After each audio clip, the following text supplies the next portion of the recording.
Welcome to Little English Studio, where we tell the stories of extraordinary lives that changed the world. Today, we embark on a journey through the glamorous yet complicated life of one of fashion's most iconic figures, a woman whose name became synonymous with elegance, simplicity, and timeless style. But behind the polished image and the little black dress lies a life of poverty, ambition, controversy, and undeniable genius. This is not just a fashion story, it's the tale of how a woman reinvented herself and the industry around hair. Gabrielle Bonheur Chanel was born on August 19, 1883, in Saumur, France. Her early life was far from the glitz of Parisian high society. She was the second daughter of Albert Chanel, a traveling peddler, and Jeanne Duval, a laundrywoman. The family lived in poverty, moving constantly as her father sought work. When Gabrielle was only 12, tragedy struck. Her mother died of tuberculosis. Her father, unable to care for his children, sent the boys to work as farm laborers and placed the girls in the care of a convent orphanage at Aubazine, run by nuns. Life in the orphanage was strict. The nuns taught young Gabrielle how to sew, a skill that would change her life, but they also instilled in her a love for simplicity, black and white color schemes, and clean lines. These influences would later define her revolutionary approach to fashion. Gabrielle remained at the convent until the age of 18, after which she moved to a boarding school in Moulins to continue her education. But she was restless, eager to escape the constraints of her upbringing. While in Moulins, Gabrielle worked as a seamstress by day and sang in cabarets by night.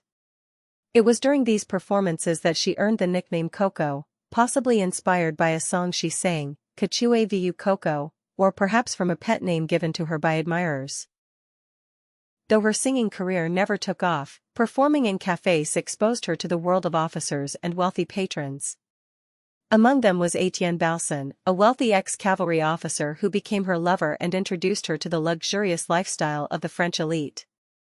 At Balsan's estate, Coco learned about the leisure activities of the rich, horseback riding, hunting, and polo, and observed their fashion. Women of the time wore extravagant dresses, corsets, and layers of lace. Chanel found these styles restrictive and impractical. She began wearing men's clothing and simple jersey fabrics, which shocked polite society but foreshadowed her later innovations. In 1908, Coco met Arthur Boy Capel, a wealthy English polo player and businessman. Capel was more than just a lover, he believed in her vision and financed her first independent business ventures. In 1910, Chanel opened her first shop, Chanel Modes, in Paris, selling hats. Her designs were minimalist yet chic, attracting fashionable clients, including actresses who helped popularize her work. By 1913, she expanded to Deauville and Biarritz, selling not just hats but casual clothing made from jersey, a fabric previously used only for men's underwear. The comfort and practicality of her designs appealed to women eager for freedom from corsets. But tragedy struck again.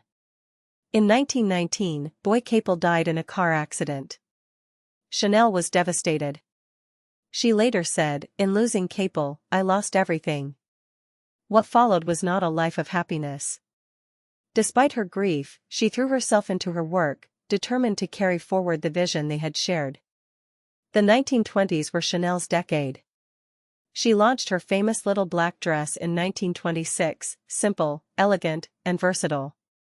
It was dubbed by Vogue as a sort of uniform for all women of taste. She also revolutionized women's accessories. In 1921, Chanel introduced Chanel No. 5, created in collaboration with perfumer Ernest Bose.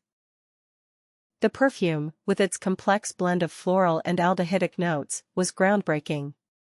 Its minimalist bottle design and the fact that it bore a number, not a flowery name, made it iconic. Chanel's other innovations included the use of costume jewelry mixed with fine piece pieces, the quilted 2.55 handbag with a chain strap, introduced in 1955, the Chanel suit, collarless jacket and well-fitted skirt, allowing women to move freely while still looking refined. Her boutiques in Paris attracted royalty, Hollywood stars, and the European elite. Coco Chanel had become not only a fashion designer but a cultural force. World War II changed everything. When Germany occupied France in 1940, Chanel closed her boutiques, declaring that fashion was not important during wartime. But behind the scenes, her actions were more complex and controversial. Chanel lived at the Ritz Hotel in Paris, which was also home to many high-ranking Nazi officers. She became romantically involved with a German officer, Hans Gunther von Dinklage. Later, accusations surfaced that Chanel had collaborated with the Nazis, though the extent of her involvement remains debated by historians. One documented fact: she attempted to use Nazi laws to wrest control of her perfume business from her Jewish business partners, the Wertheimer brothers. Ironically, the Wertheimers had anticipated this and transferred control to a non-Jewish associate before the war. By 1944, as liberation approached, Chanel's relationship with von Dinklage put her under suspicion. However, she was never formally charged, possibly due to intervention from influential friends, including Winston Churchill. After the war, Chanel moved to Switzerland in self-imposed exile. Many believed her career was over, especially since Christian Dior had emerged as the new king of Paris fashion with his new look in 1947.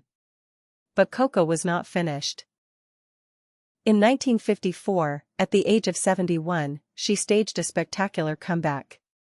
She reopened her fashion house in Paris, presenting a collection that rejected Dior's cinched waists and full skirts. Instead, she returned to her signature designs, clean lines, comfortable tailoring, and understated elegance. At first, French critics dismissed her comeback. But American buyers and journalists embraced it, and soon her designs were once again worn by the world's most stylish women, including Jackie Kennedy, Grace Kelly, and Romy Schneider. Coco Chanel worked tirelessly until her death on January 10, 1971, at the Ritz Hotel in Paris. She was 87 years old, still actively involved in designing her latest collection. Her influence on fashion was immeasurable. She liberated women from restrictive clothing, she elevated simple fabrics into luxury, she created timeless pieces that remain in style decades later. She blended practicality with elegance in a way no one had before. Even today, the House of Chanel, under designers like Karl Lagerfeld and now Virginie Viard, carries her legacy forward. Chanel No. 5 remains one of the best-selling perfumes in the world, and the Chanel suit is still a symbol of sophistication. Coco Chanel's story is not just about fashion. It's about reinvention, resilience, and the power of believing in your vision even when the world doubts you. From an orphanage to the heights of luxury, she transformed not only her own life but also the way women dress and see themselves. Subscribe to Little English Studio for more stories of extraordinary lives. Like, share, and hit the bell icon so you never miss an episode. Which icon should we feature next? Tell us in the comments.